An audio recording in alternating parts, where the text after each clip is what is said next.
চলো।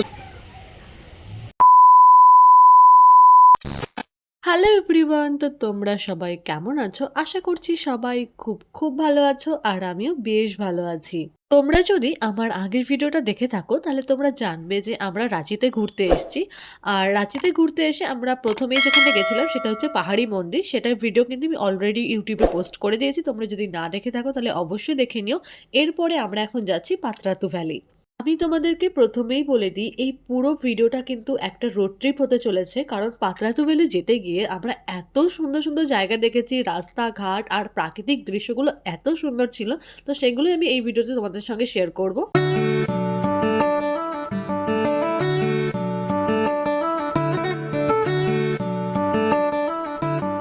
রাঁচি স্টেশন থেকে প্রায় ৩৫ কিলোমিটার দূরে রয়েছে এই পাতরাতু ভ্যালি। তোমরা স্টেশনের কাছ থেকেই অটো বা গাড়ি রিজার্ভ করে চলে আসতে পারো পাতরাতু ভ্যালিতে।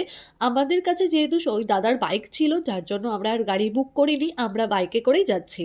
দূর থেকে দেখা যাচ্ছে একটা ছোট্ট পাহাড়। মোটামুটি এখান থেকেই পাহাড় চালু হয়ে গেল। রাস্তাগুলো এখনো সোজা রয়েছে, একটু পরেই আমরা পাহাড়ি রাস্তায় উঠবো। শুরু হয়ে গেল পাহাড়ের আঁকাবাঁকা রাস্তা। এই রাস্তা ধরে তোমরা এখন যত সামনের দিকে এগোবে তত এই রাস্তাটা আরো সুন্দর হতে শুরু করবে। আর একটা কথা বলে দিই, যখনই তোমরা এই বড় বড় বাঁকগুলো ক্রস করবে তখন অবশ্যই গাড়ির স্পিডটা একটু কম করার চেষ্টা করবে।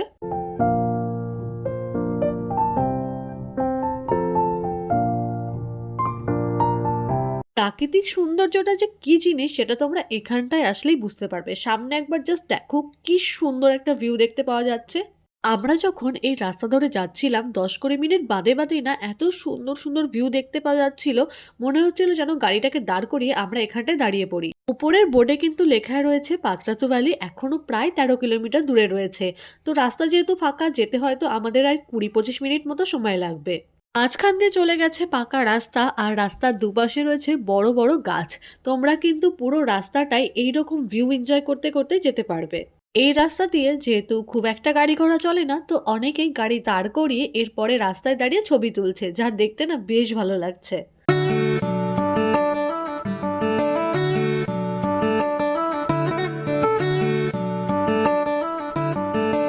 ঝাড়খণ্ড রাজ্যের সবথেকে ফেমাস আর সবথেকে সুন্দর জায়গায় হচ্ছে কিন্তু এই পাতরাতু ভ্যালি। আমরা কিন্তু প্রায় চলেই এসেছি। আসলে সময় আরো কম লাগতো, আমরা বাইকটা অনেক স্লো চালাচ্ছিলাম কারণ রাস্তাঘাটগুলো এত সুন্দর লাগছিল, বাইক জোরে চালাতে ইচ্ছাই করছিল না, মনে হচ্ছে চারিদিকটা শুধু দেখেই যায়।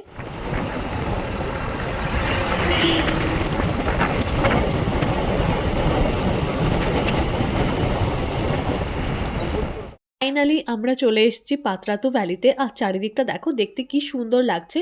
এই জায়গাটা ফেমাস হচ্ছে এখানকার আঁকাবাঁকা রাস্তার জন্য, কিন্তু রাস্তাটা না এখন খুব একটা বোঝা যাচ্ছে না, আসলে গাছগুলো বড় হয়ে যাওয়ায় রাস্তাগুলো নিচে দেখা যাচ্ছে না। এই রাস্তাটা দেখতে অনেকটা ইংরেজি অক্ষর এস এর মতো। তোমাদের বোঝার জন্য আমি সাইডে একটা ছবি অ্যাটাচ করে দিলাম, তো সেখান থেকে তোমরা একটু দেখে নিও। পাত্রাতু ভ্যালিতে এসে আমরা তো বেশ কিছুক্ষণ সময় কাটালাম। এরপরে আমরা এখন যাব পাত্রাতু ড্যামে। তো এখানটা দেখো বড় বড় করে লেখা রয়েছে I love Patratu valley. Colour করা এই জায়গাটা দেখতে কিন্তু খুবই সুন্দর লাগছে। আর এখানটায় দাঁড়িয়ে আমি কতগুলো ছবি তুলেছি, সেই ছবিগুলোও খুব সুন্দর এসছে। যেই রাস্তাটা আমরা ওপর থেকে দেখছিলাম সেই রাস্তা ধরেই কিন্তু আমরা এখন ড্যামে যাচ্ছি। ড্যাম খুব একটা দূরে না, ওই ৬-৭ কিলোমিটার দূরে হবে। তো চলো যাওয়া যাক।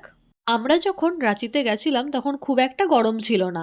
আর আমিও তোমাদেরকে সাজেস্ট করব, তোমরা যখন রাঁচি ঘুরতে যাবে তখন একটু ঠান্ডা ঠান্ডা সময় গেলেই ভালো হয়। কারণ রাঁচিতে গরমের সময় ভীষণ গরম পড়ে।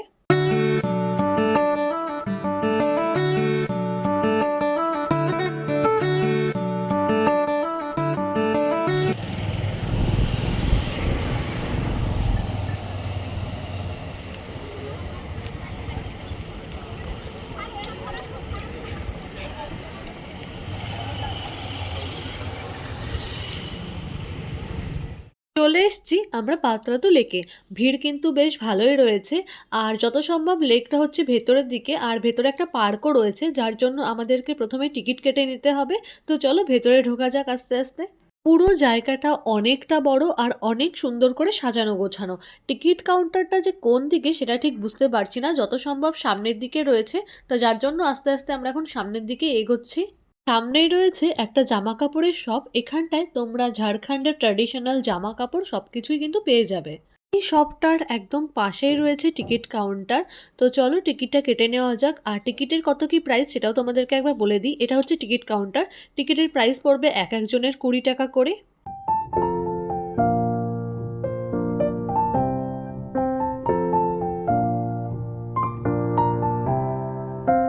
গৌতম গেছে টিকিট কাটতে, তাই ভাবলাম আমি একটু দাঁড়িয়ে এখানটায় ভিডিও করে নিই। চারিদিকটা দেখতে ভীষণই সুন্দর লাগছে। एक दो तीन चार एक दो तीन चार हाँ कम पाँच हमें रहिलो एक दो तीन चार पाँच গৌতম টিকিটটা কেটে নিল। টিকিটের প্রাইস তো তোমাদের আগেই বললাম 20 টাকা করে পড়েছে। আর এটা হচ্ছে এন্ট্রি গেট। এন্ট্রি গেটের পাশে রয়েছে এক্সিট গেট। তো চলো এবার আস্তে আস্তে ভেতরে ঢোকা যাক।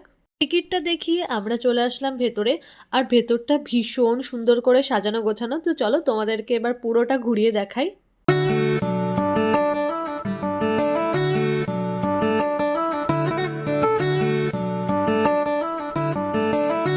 এটি হচ্ছে পার্ক। আর পার্কের একদম সামনেই হচ্ছে ড্যামটা। তো ড্যামে যেতে গিয়ে এই ফুলটা চোখে পড়লো, এত সুন্দর লাগছে, তাই ভাবলাম এখানটায় দাঁড়িয়ে কতগুলো ছবি আর ভিডিও করে নিই। আর ফুলের কালারটা না আমার সোয়েটারের সাথে পুরো ম্যাচ করে গেছে। এই সাইডটাতে রয়েছে বাচ্চাদের সব অ্যাক্টিভিটি। তো অনেক বাচ্চারা এখানটা খেলাধুলা করছে। পার্কের ভেতরে আমরা কিছুক্ষণ ঘোরাঘুরি করলাম, এরপরে চলে আসলাম ড্যামের কাছে। আর ড্যামের কাছে আসতে দেখলাম এই জায়গাটা কিন্তু বেশ জমজমাট। নলকর্ণী নদীর ওপরে তৈরি যেহেতু এই ড্যামটা, তো অনেকে এই ড্যামটিকে নলকর্ণী ড্যাম নামেও জানে। এই জায়গাটা খুব ভালো একটা ট্যুরিস্ট স্পট। আর সারা বছর এখানটায় অনেক লোক আসে, বিশেষ করে শীতকালে প্রচুর লোক এখানে পিকনিক করতে আসে।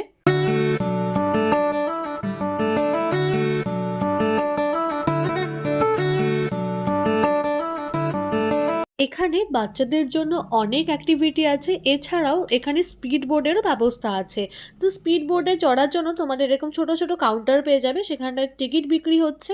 চারিদিকটা দেখতে দেখো কি সুন্দর লাগছে, বিশেষ করে ওই দূরের ওই পাহাড়গুলো দেখতে ভীষণই সুন্দর লাগছে। আমি আর সৌতম দুজনে মিলে ঠিক করলাম যে আমরা একটু স্পিড বোর্ডে চড়বো। তার জন্য আমি একটু টিকিট প্রাইসগুলো দেখতে গেলাম। টিকিটের প্রাইসগুলো তো ঠিকঠাকই ছিল, কিন্তু ওনাদের সঙ্গে কথা বলে আমি যতটুকু বুঝলাম, ওনারা আমাদের দুজনকে নিয়ে যাবেন না। যতক্ষণ না ওই বোটটা পুরোটা ভরবে ততক্ষণ ওনারা বোট ছাড়বেন না। তো যার জন্য আমরা অনেকক্ষণ ওয়েট করছিলাম, কিন্তু সেরকম কেউই আসছিল না। তো বাধ্য হয়ে লাস্টে আমরা বোটে আর উঠিনি। এরপরে আমরা কিছুক্ষণ একটু এদিক ওইদিকে ঘুরে বেড়াচ্ছিলাম। এরপরে গেলাম বোটের কাছে। তো ওইখানটায় দাঁড়িয়ে কতগুলো ছবি টবি তুললাম।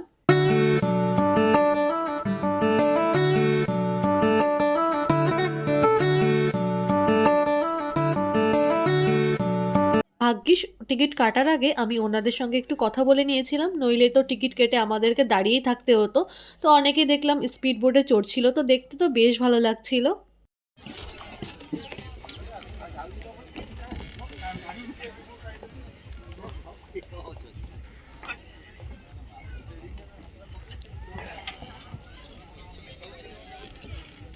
এরপরে আমরা চলে আসলাম আবার পার্কের ভেতরে। আর এই দিকটাতে দেখলাম অনেক দোকান করে দেওয়া রয়েছে, কিন্তু সব দোকানগুলো না বন্ধ ছিল কোনো কারণে। সারাদিন ঘোরাঘুরি করে এখন কিন্তু বেশ খিদে পেয়ে গেছে, তাই একটু খাওয়া দাওয়া করে নেব। তাহলে আজকের মতো ভিডিওটা তাহলে এখানেই শেষ করছি। ভিডিওটা ভালো লাগলে একটা লাইক করে দিও। আমার চ্যানেলে যদি তোমরা নতুন হয়ে থাকো তাহলে অবশ্যই চ্যানেলটা সাবস্ক্রাইব করে দিও। দেখা হবে পরের একটা ভিডিওতে। তবে আজকের মতো টাটা।